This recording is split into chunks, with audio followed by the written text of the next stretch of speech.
Yun guys, good morning sa inyo lahat. Yan, for today's video, nandito pa rin tayo guys kay Premium Bikes Corporation, kung saan napakalaki ng rebates at napakamura ng motorsiklo. Halika guys, pasok tayo. For today's video, ang ating tatalakayin at pag-uusapan ay ang ating bagong yan, Suzuki Smash 115. Yan guys, ito yung pinaka-latest version ngayong 2025 ng ating Suzuki Smash 115. Kaya doon sa mga nagpaplano, nagbabala kumuha nito, guys, dito sa video na to, pag-uusapan natin yung actual inclusion niya, actual sound check, kung paano siya ina-activate pag nire-release, cash man o hulugan, at syempre hindi mawawala ang presyo niya. Okay, bago natin yan, bago natin tirahin at kanain, syempre, intro muna tayo!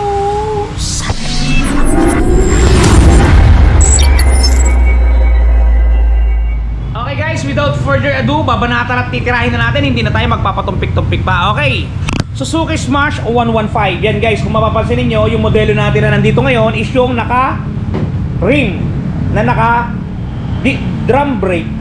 Kulay black to guys, black titan. Yan, ganyan yung kanyang decals. Meron siyang pula, medyo pula, namumula-mula at silver. Yan, kayo nang bahalang umusga kung ano siya. Napakaganda ng kanyang decals guys. Bagay na bagay sa kanyang itsura. Yan, pagbaba mo, ganun din. At paghalik mo dito sa may bandang dulo, ganun pa din guys. Napakaganda. Napaka-simple at napaka-elegante ng ating Suzuki Smash. Kaya nga siya nabansagan na The Legendary. Okay guys, ito yung kanyang board. Kung mapapansin ninyo, mayroon na siyang design doon sa background. Yan, parang turbo na hindi maintindihan. Yan, tapos ito yung mga inclusion niya guys. Buksan natin yung kanyang U-box. Ito yung mga actual inclusion niya guys. Yan, buksan natin yung U-box. Pag bukas nyo, mapapansin ninyo, mayroon agad siyang side mirror. Yung kanyang mythical na side mirror, yung oblong, hindi ko nabubuksan guys ha.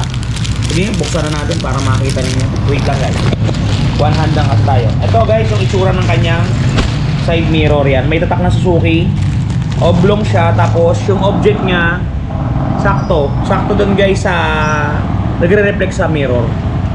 Okay, dalawa yan. Tapos pandari yan. Meron yan guys kasamang FW110 na manual. Tapos may extra fuse. Yan. Tapos meron tayong warranty guidebook. After nyan, buksan nyo tong takip. Andyan makikita yung ating battery. Ang tatak ng battery nya is FDZ4B. Yan, hindi ko alam po anong tatak guys. Wala kasi nakalagay. Basta yan yun. Tapos baka magtanong kayo kung nasan yung kanyang tools. Ito guys yung tools nya. Ayan. Andito sa tabi ng battery nya. Okay? Okay, ngayon guys, i-activate natin ang unit. Ito yung pinakamadaling unit na i-activate dito sa ating kasa. Okay, activate natin guys. Ito guys, bakit ko siya nasabing napakadali niyang i-activate? Ito ang dahilan. Ayan guys, kung napapansin ninyo, yan kanina, meron siyang extra fuse dito. Kukunin niyo yan. Kukunin niyo yan. Once na makuha niyo yan, isasalpak niyo yan dito guys. Hindi na natin guys muna kailangan si Joven ngayon ha. Kasi kayang-kaya natin ngayon to. Ito lang oh. Ito lang yung gagawin natin. Isasalpak niyo lang dyan guys sa may socket. Once na masalpak nyo na yan, syempre takpan nyo naman. Syempre, di ba sabi nga, takpan para hindi mapanis.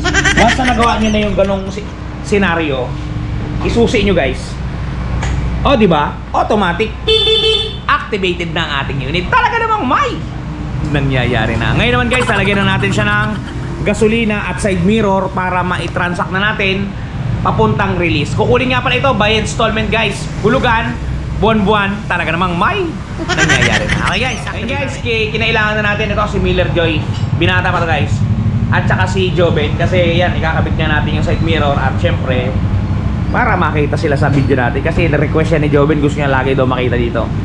Kasi sabi niya, sayang ang tattoo. Yan guys, nilalagay na nila ang side mirror. Napakintab na natin to guys. Ayan kung mapapansin ninyo, napakaganda ng kakintaban na nangyayari sa kanyang pagkatao. Talaga namang goods sa goods. At talaga namang napakalupit. Dito kasi guys sa amin, hindi kami nag-out dito ng madumi, ng may kalawang na unit. Diba yan o? Lupit yan guys. Malinis yan. Malinis. Yan. Naikabit na nila guys yung ating side mirror.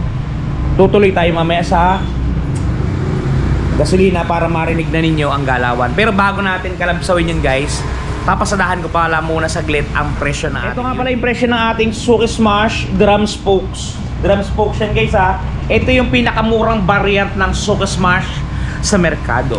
Okay guys, suggested retail price natin yan. Kung mapapansin niyo, malinaw na malinaw ha. 63,400 pesos. Ang down payment natin guys sa buong premium bikes, ayan sa premium bikes, is 3,170. Okay? Pagka nag-down po kayo ng ganyang amount, ang magiging monthly po ninyo sa 2 taon, ito po, 3,901. At pagka 3 taon naman po, 2,989. Screenshot nyo guys. Yan yung presyo ng ating Suzuki Smash drum spokes ngayong 2025 ng June. Alright. Ngayon, dako tayo sa activation. Guys, lalagyan na ni Jobe ng gasolina. Worth 1 liter. Yan. Color red yan. Premium gasoline. Sabi mo Job sa iyo mga tropa. Shout out sa inyo mga trops. Yan. Gawler. Wash out. Wash out na. Yan. Nalagay na natin ng gas guys ha. Ngayon, papaanda rin natin yan para mapakinggan ninyo ang tunugan at galawan ng ating Suzuki Smash na 115. Ayun guys, bago natin ipaanda rin ang ating Smash, syempre kailangan to i-drain muna. Baka may panis na gasolina. Pagka nangyari kasi yun, wala guys, mahirap siyang paanda rin. Yan, makikita nyo guys, umiihi na siya as in. O, diba? Alright. Okay na yun guys. Ngayon, syempre, papastart na natin yan kay Joben para mapakinggan ninyo guys ang ating pinakabagong Smash. Papastart na natin kay Joben para mapakinggan ninyo yung galawan at andaran ng ating Smash. Yan guys, pansinin nyo, 1 click. Umaandar na yan, parang hindi, diba? Pakinggan ninyo. Gamit kayo ng ear set para mapakinggan ninyo. Napakatahimik kasi guys ng engine, no? I-rev ko ng konti guys para mapakinggan ninyo. Yan, no? Napakaganda guys ng makina na andaran ng ating Super Mocho 115. Yan, no? Napakatahimik, di ba guys?